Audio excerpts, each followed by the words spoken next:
सभी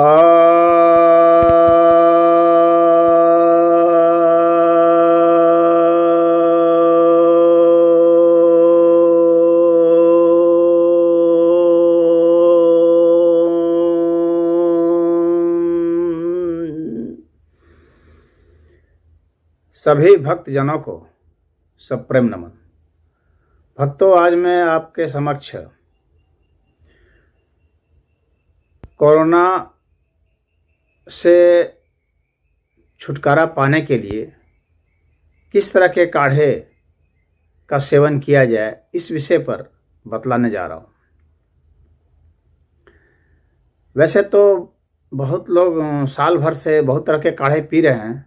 बहुत सारे आयुर्वेदाचार्य ने इस विषय पर वीडियो बनाया है, सरकार को भी दिया है। सरकार ने भी अपने काढ़े का प्रचार किया है, लोग उसका सेवन किए हैं। कुछ को लाभ भी हुआ है और फिर कई लोगों को अन्य प्रकार की परेशानियां उससे हो गई हैं। जैसे कि अधिकतर चीज़ें उसमें डाली जो गई हैं वे गर्म हैं, क्योंकि वो ठंडे प्रभाव से आई हुई वो घटना है। तो उस रोग के लिए गर्म औषधि का सेवन करा दिया गया। अब शरीर में क्या होने लगा कि पित्त उछलने लगा, मस्तिष्क में गर्मी चढ़ने लगी और नाक से और गुदा द्वार से जो है खून निकलने लगा। बवासीर की शिकायत शुरू हो गई। रक्तचाप लोगों के बढ़ गए। उसके बाद फिर उसमें इस चीज़ का ध्यान नहीं रखा गया कि यह जो कफ है उसकी क्वालिटी क्या है।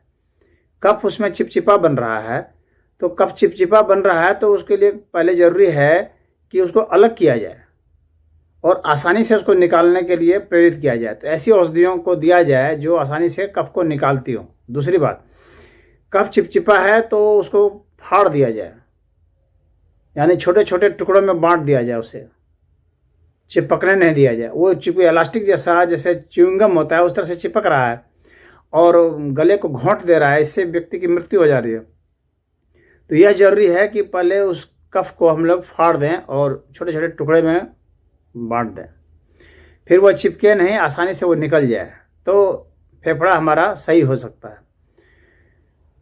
तो ऐसे कफ हमें कफ निकालने वाले काढ़े की आवश्यकता है। फिर उसके बाद उसके जो अन्य लक्षण हैं, जिसमें कि बुखार हो जा रहा है और नर्वस सिस्टम को हमारा प्रभावित कर रहा है, हमारी मेधा शक्ति को प्रभावित कर रहा है, हमारी आँखों को प्रभावित कर रहा है, तो उसका निपटारा होना चाहिए। फिर हमारे रक्तचाप को प्रभावित कर दे रहा है, तो उसका उपाय होना चाहिए। तो हमारा नर्वस सिस्टम मजबूत हो, हमारी इम्यूनिटी मजबूत हो, काढ़े में वैसी भी चीज़ होनी चाहिए। मात्र गिलोय डाल देने से वो इम्यूनिटी ऐसी नहीं बढ़ जाएगी और सिर्फ गर्म औषधियों को डाल दिया जाए तो नुकसान ही करने वाला है। और किसी एक क्षेत्र में फायदा कर दिया तो शरीर को दूसरे क्षेत्र में नुकसान कर देगा। तो कफ ना बने, बना हुआ कफ जो है पिघल जाए और फट जाए, छोटे छोटे टुकड़े में हो जाए, वह निकल जाए और मस्तिष्क में जो अशांति पैदा कर रहा है वह ना करे, हमारी इम्यूनिटी बढ़ जाए, रक्तचाप सही हो, नॉर्मल हो। इस तरह के काढ़े की आवश्यकता है। तो उसको मैंने काफ़ी शोध करके मैंने आपके लिए ये तैयार कर दिया है। आपको इसे अपने आसपास से इकट्ठा कर लेना है जितना आप कर सकते हैं। वैसे इसमें अधिकतर जो है वैसे ही औषधियों का इसमें वर्णन किया हूँ मैंने, जो कि हमारे लिए हमारे आसपास मिल जाती हो, और कुछ जो है वो आपको खरीदना पड़ जाएगा बाज़ार से, तो उसको आप खरीद लेंगे और इसे काफ़ी सरलता से आप इसे बना सकते हैं और बना के आप इसे पिएंगे। आप इसका सूखा बना करके रख लें और फिर जब भी आपको काढ़ा बनाना पड़े तो इसको बना देंगे। तो अब मैं आपको वह जो है बता रहा हूँ कि इसमें काढ़े में मैंने क्या क्या इसमें शोध करके क्या क्या दिया है। तो आप समझते जाएंगे। वैसे मैं स्क्रीन पर लिख भी दूंगा, लेकिन आप इसे सुन लें। मुलेठी, पान पत्ता, बबूल पत्ता, अश्वत्थ पत्ता जिसे आम भाषा में पीपल कहते हैं, पिपली, काली मिर्च, हरड़, आंवला, बहेड़ा, अदरक, पीपल, तेजपात, हल्दी, अजवाइन, काली तुलसी, लहसुन, सदाबहार, हरश्रृंगार, अमरूद पत्ता, जामुन पत्ता, अड़ूसा पत्ता, नींबू पत्ता, या उसका छिलका भी ले सकते हैं, संतरा छिलका, नीम पत्ता, अर्जुन पत्ता, गुलाब की पंखुड़ी, गिलोय, ब्राह्मी, शंख पुष्पी, अश्वगंध, मेथी, पुदीना पत्ता, करी पत्ता, सेंधा नमक, शहद, गुड़, फिटकरी, दालचीनी, यूकेलिप्टस पत्ता, करंज पत्ता, काल मेघ और अनार का पत्ता। इतना आपको अपने लिए काढ़े के लिए जुगाड़ कर लेना है। अब इसको क्या करना है कि आपको इसमें ज़्यादा दिमाग नहीं लगाना, बस आपको सम मात्रा में सारे पत्तों को इकट्ठा कर लेना है। अब इसके बाद ये पत्ते हैं या छाल हैं, इनको इकट्ठा कर लेंगे। आप अर्जुन का पत्ता भी ले सकते हैं, अर्जुन की छाल भी ले सकते हैं। अगर आपके पास पेड़ वगैरह है तो पत्ता भी ले सकते हैं और छाल भी ले सकते हैं, दोनों चलेगा। छाल ज़्यादा लाभकारी होगा। उसी तरह से अनार का पत्ता भी ले सकते हैं और अनार का फल का छिलका भी ले सकते हैं, तो वह छिलका जो है वह ज़्यादा लाभ करेगा। और इसको ले करके अब आपको बराबर मात्रा में ले लेना है इनको। और लेने के बाद क्या करना है कि आपको मान लीजिए कि यह आपका कुल जो आपने इकट्ठा किया उसका वजन मान लीजिए 250 ग्राम हो गया। तो अब इसमें 5 लीटर आपको पानी डाल देना है। 5 लीटर पानी डाल करके आप इसे खौलाएंगे। पहले थोड़ा तेज आंच में खौलाएंगे, फिर उसके बाद मध्यम आंच कर देंगे। तो मध्यम आंच में इसको खौलाते जाएंगे और 5 लीटर पानी को आपको इसे आधा लीटर पानी जब रह जाए उतना भर तक आपको उसको उबालना है। और उबाल लेने के बाद फिर आपको क्या करना है कि उसे छान लेना है। और छान लेने के बाद